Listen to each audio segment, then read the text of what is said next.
Good morning, I'm Maiki Oreta and welcome to Industry Beacon, where we shine a light on the trailblazers, the disruptors and the industry leaders shaping our future. And in each episode, we'll explore how they're staying ahead in their respective fields, one industry at a time. Now, climate finance takes center stage at the ongoing COP29 summit in Azerbaijan. Climate experts say developing nations need at least $1 trillion annually to transition to clean energy and to combat extreme weather. The success of this summit will depend on whether countries can agree on a new target for how much developed nations, development lenders, and the private sector should provide to support climate action in developing countries. Now, for the Philippines, a country particularly vulnerable to climate impacts, this funding is crucial to boosting resilience, renewable energy projects, and disaster preparedness. This comes as a previous goal of $100 billion per year expires in 2025, raising questions about the future of climate financing. But in all this talk of numbers, among the many acronyms, let's not lose sight of what's really at stake. Cleaner air across the world's megacities, commuters no longer choking as they make their way to work and their return back home. Households who can sleep soundly, knowing a flood or storm will not wash away everything they hold dear. Stopping the devastation and damage, improving lives and livelihoods, and building a better world for everyone. For more on the COP29 summit and what it means for the Philippines, we're joined now by Danica Supnet, the Director for Climate Policy at the Institute for Climate and Sustainable Cities. She just got back from the COP29 summit in Baku, Azerbaijan, and she'll help us now understand how the outcomes of this summit could affect the Philippines, a country so vulnerable to the impacts of climate change. Hi, Danica, and thank you for being here with us. Hi, Maika. Good morning. Good morning to everyone. Okay, it's Maiki. Okay, Danica. Maiki. Yeah. All right. So, Danica, this interview and your participation at COP29 come on the heels of Typhoon Pepito, the sixth typhoon to hit the Philippines in less than a month. So, I mean, this is an interesting junction to have this conversation. Can you give us first an overview of the state of the environmental industry here in the Philippines before we talk about this in the context of COP29? Mm-hmm. Thank you, Maiki. Well, we always say that the Philippines is one of the vulnerable countries in the world, and we've not just experienced typhoons or extreme weather events, but we're also experiencing other climate impacts such as flooding. We're also experiencing heat waves, especially in the southern part of the Philippines. We're also experiencing other slow onset events such as sea level rise, especially in the coastal and small island communities, increasing temperature. We know that especially in the summer season, we're experiencing heat waves and, of course, increasing temperature, ocean acidification also, among others. So that's the state of the environmental industry here in the Philippines. So we're experiencing so many climate events. And at some point, our communities cannot cope up with these extreme events. Mm-hmm. Which makes our participation at COP29 in Baku, Azerbaijan, all the more important. Can you tell us, Danica, what progress have you seen at COP29, and how different is this summit from previous ones? Mm-hmm. Okay, so we are tagging this COP as the Climate Finance COP because we are looking at a new collective quantified goal, or the NCQG, as we say. So there's a text being negotiated right now.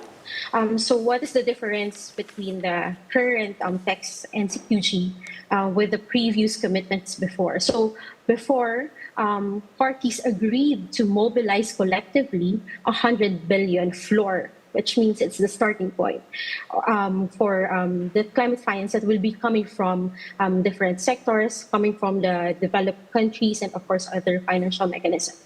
Right now, because of the increasing impacts of climate change, especially in developing countries such as the Philippines, based on the report of the sixth biennial assessment report, it shows that the global climate finance needs to increase or has increased by 63% compared to those when it was first negotiated. So for this NCQG, the goal is that there should be an annual average 1.3 trillion US dollar that should be mobilized by developed countries from 2025 to 2030.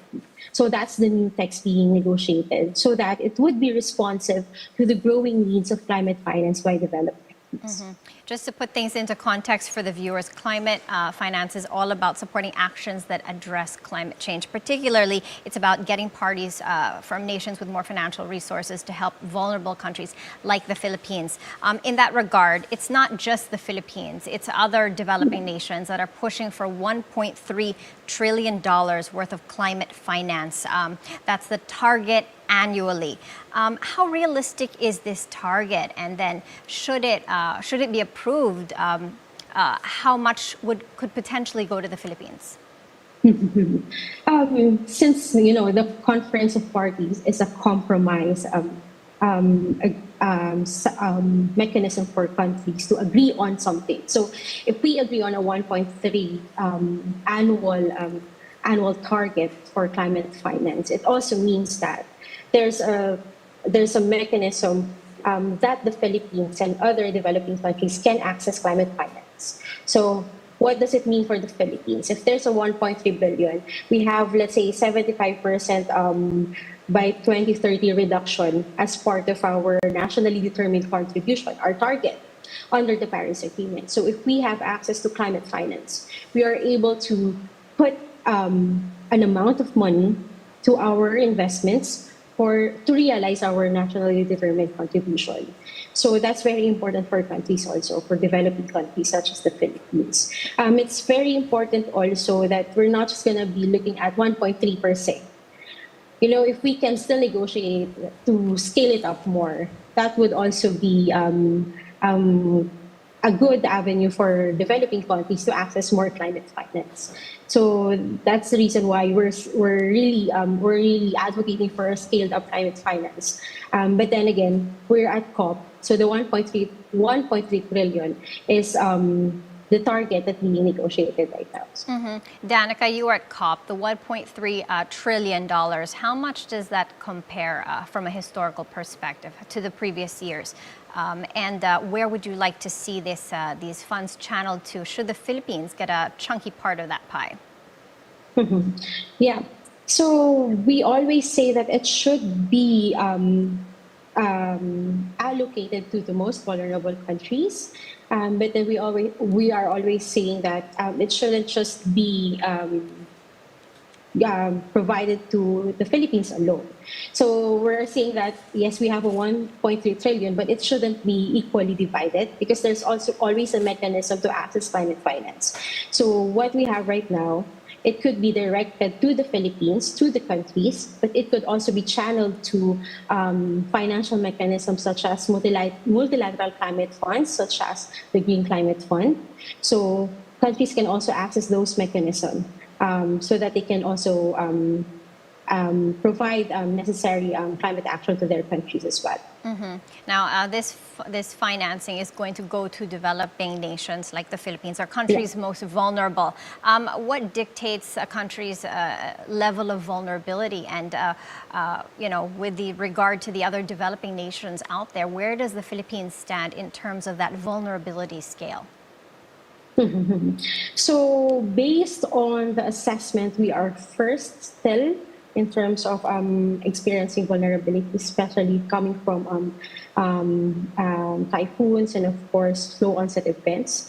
And there's always a metrics for some researchers to provide us that sort of a scale where we stand, where the Philippines stand in terms of vulnerability.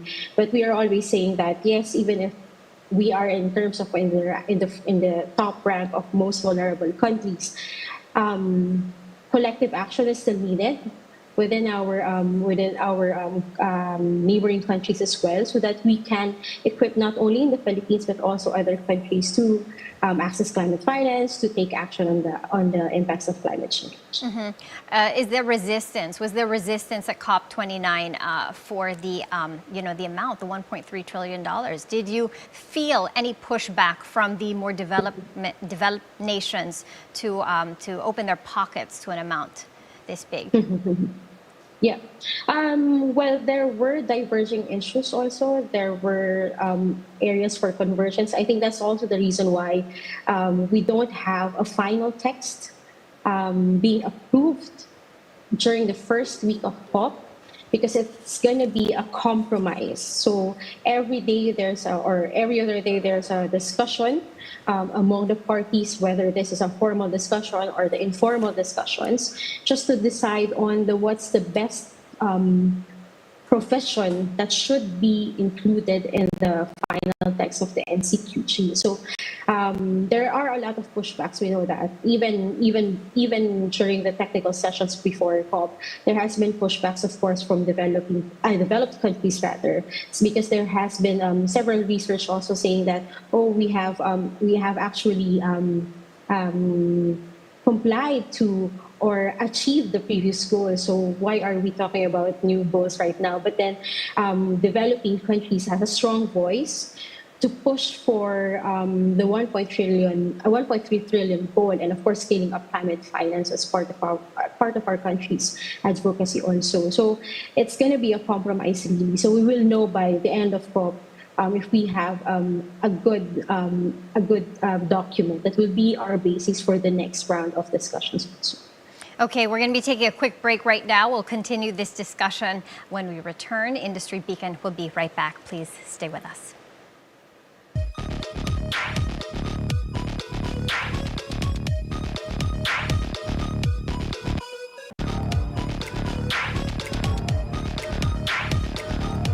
Welcome back to Industry Beacon, where we continue our discussion with Danica Supnet, the Director for Climate Policy at the Institute for Climate and Sustainable Cities. Hi, Danica.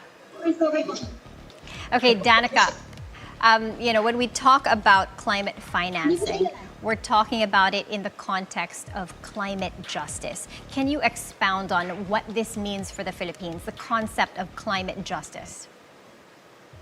Climate justice. When it comes to the discussion on climate finance in the context of climate justice, it means that our local communities, our local governments are able to access climate finance mechanism. So it means that there are financing support programs to strengthen their resilience, to the vulnerabilities of local communities and protect the lives of our poor and vulnerable people from the impacts of climate change. So the access itself of climate finance is an important part of climate justice. Mm-hmm.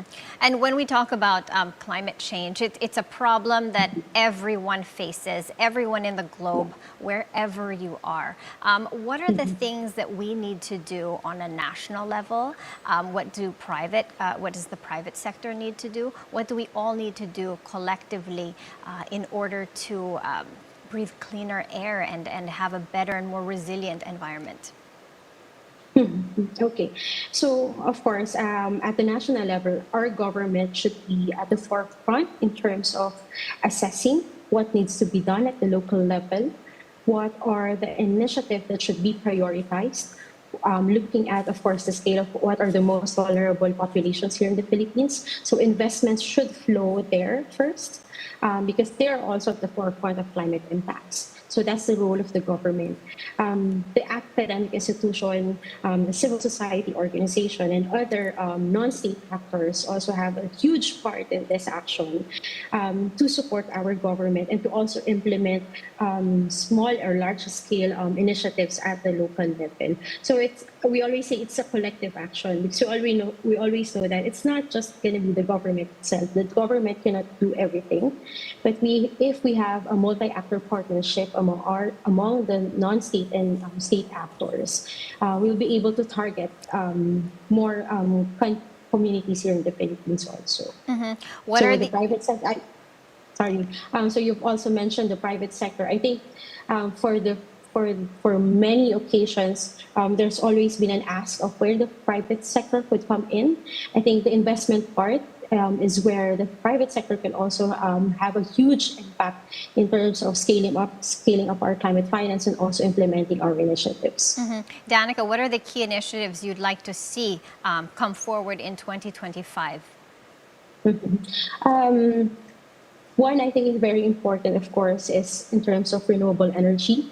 If there would be more access for small island communities, especially off-grid communities, access to clean and safe renewable energy sources, so that we will not only rely on, of course, our usual traditional energy power systems, and of course, generators, especially in times of typhoon. I think there has been a good communication already or information around the importance of energy during a disaster, and we're always pushing for renewable energy to be a source of power, especially in the context of, let's say, disaster response and humanitarian response.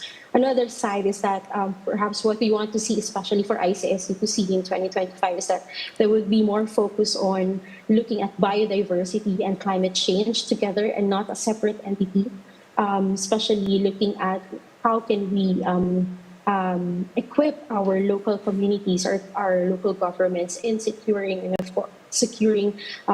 nature-based solution as part of their climate action also. And going back to COP29, that started on November 11th. It's going on until November 22nd. Climate financing and climate justice are just one aspect of it. What more would you like to see from COP29 this year? What I want to see is, of course, a negotiated text that aligns with the developing countries' priorities also. So what we want to see is that developed countries would really scale up their commitments to us developing nations, because that's really the goal of the Conference of Parties, to ensure that there's really a compromise between the parties also. And then on a more personal level, Danica, what got you to choose this profession, to be an advocate for climate, against climate change? And what can we do to get the next generation of Filipinos, the kids, to care as much? Yeah, well, I started as a researcher, and it was not about climate, not climate policy. So when I joined ICSC, climate policy and climate science was the focus of the group. So I think what inspires me the most is working with climate scientists, with other climate advocates, for me to hone my talent within the climate arena also. And I think that's also the important aspect of why information around these initiatives should be also shared, especially to the next generation. If we can, let's say, crunch the climate science, which is really too technical, and make it more relatable to our communities, to our youth, to the next generation, they'd appreciate more what climate change is, what the climate policy initiatives are, and how they can act at their own communities as well. Yeah, you hit it right on the nail. How do we crunch climate science and make it more relatable to everybody? But you know, this discussion, I hope it sparks some interest in all the things that we need to do on this front. So thank you, Danica Supnet, for your time this morning. Thank you very much. And that was Danica, the Director for Climate Policy at the Institute for Climate and Sustainable Cities. And that's it for today's show. I'm Maiki Oreta. Catch the Bilyonaryo News Channel on Free TV Channel 31 and on cable via Cignal Channel 24. Thank you for watching the Bilyonaryo News Channel. Always